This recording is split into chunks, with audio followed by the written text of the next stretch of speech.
బండి సంజయ్ గారు, మీరేదో ఈ రాష్ట్రంలో ఆర్కే పాలన నడుస్తుందని, బీఆర్ఎస్ కాంగ్రెస్ ఒకటేనని, ఈ ప్రాసిక్యూషన్లు ఈ కేసులన్నీ నాటకాలేనని మీరేదో చెప్పడానికి ఈరోజు ప్రయత్నం చేస్తున్నారు.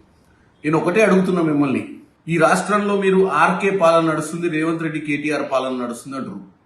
అసలు ఈ రాష్ట్రం 2014లో వచ్చిన తర్వాత మిగులు రాష్ట్రంగా ఉన్నటువంటి ఈ రాష్ట్రాన్ని అప్పుల రాష్ట్రంగా దోచుకొని పోయినటువంటి ఆ రోజున టీఆర్ఎస్ పార్టీకి మద్దతు ఇచ్చింది బీజేపీ. మీరు అధికారంలో ఉండి ఏ రోజు కూడా నిమ్మకు నీరెత్తినా మీరైనా, ఆ రోజు మీరు ఎంపీగా ఉర్రు, మీ పక్కన కిషన్ రెడ్డి గారు అప్పుడు మంత్రిగా ఉర్రు, ఏ రోజైనా రాష్ట్రంలో జరుగుతున్నటువంటి ఈ దోపిడీని అరికట్టే ప్రయత్నం మీరు చేయలేదు. చేయకపోగా ఆఖరికి ఆ పార్టీని టీ తీసేసి బీజేపీలో ఉన్న బీ పెట్టుకొని బీఆర్ఎస్ అయిపోయింది, భారతీయ రాష్ట్రీయ సమితి. మీరు నడిపిరు 10 సంవత్సరాలు ఈ రాష్ట్రాన్ని దోచుకోనికి 2 పార్టీలు కలిసి సంసారం చేసిన ఈ రాష్ట్రంలో. దోచుకున్నప్పుడు నిమ్మకు నీరెత్తినట్టుకురు. మరి మేము అనుకోవాల్సింది ఏంటి? వాళ్ళు దోచుకున్న దాంట్లో మీకు భాగస్వామ్యం ఇచ్చిరనా? ఈ రోజు కూడా ఒకటే చెప్తున్నాం మీకు. ఈ రోజు కేటీఆర్ గారి మీద గవర్నర్ గారు ప్రాసిక్యూషన్ ఇచ్చారు. అది 100 రోజుల తర్వాత ఇచ్చారు గవర్నర్ గారు. సరే, దానికి మేము గవర్నర్ గారిని మేము డెఫినెట్ గా అభినందిస్తున్నాం. ఎందుకంటే వారు మాకు అట్లీస్ట్ ప్రాసిక్యూషన్ కన్నా ఇచ్చారు.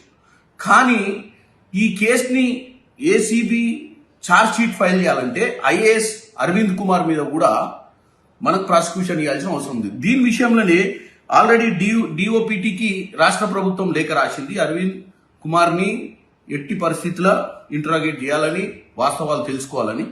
కానీ బీజేపీ ఏం చేస్తుంది? ఇప్పుడు మళ్ళీ కావాలని చెప్పి ఈ యొక్క గవర్నర్ మీద ఒత్తిడి తీసుకొచ్చే ప్రయత్నం ఇప్పటిదాకా చేసిరు. ఇప్పుడు కేటీఆర్ మీద ప్రాసిక్యూషన్ అనుమతించిన తర్వాత అరవింద్ కుమార్ని దీంట్లో చేర్చడానికి, ఆయన మీద డిఓపిటి వాళ్ళు పర్మిషన్ ఇవ్వడానికి కూడా ఆపే ప్రయత్నం చేస్తున్నారు.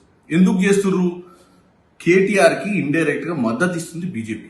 ఇకపోతే కేటీఆర్ గారు ఇది లొట్ట పీస్ కేసు, ఆ కేసు ఏం బిక్కుటో పిక్కోమని చెప్పిండు కదా, మా ఇంటికి బిక్కునే పరిస్థితి కూడా లేదు మీరని ఇప్పుడు కేసు కట్టినాం. మరి కేటీఆర్ గారు కూడా దీనికి సమాధానం చెప్పాలి. ఎందుకంటే ఉట్టిగానే ఇప్పుడు కక్ష సాధింపు చర్యలు, కేటీఆర్ లాంటి హైదరాబాద్ సిటీని గ్లోబల్ సిటీగా మారుస్తుంటే కేటీఆర్ ని ఇరుకున పెడుతున్నారని చెప్పి హరీష్ రావు గారు అంటారు. నేను ఒక్కటే చెప్పాలనుకుంటున్నాను బీఆర్ఎస్ పార్టీ వాళ్ళు, ఈ రోజు కేటీఆర్ నిజంగానే తప్పు చేయకపోతే ఈ రోజు ఏదైతే ఎంక్వైరీ జరుగుతుందో దానికి సహకరించాలి.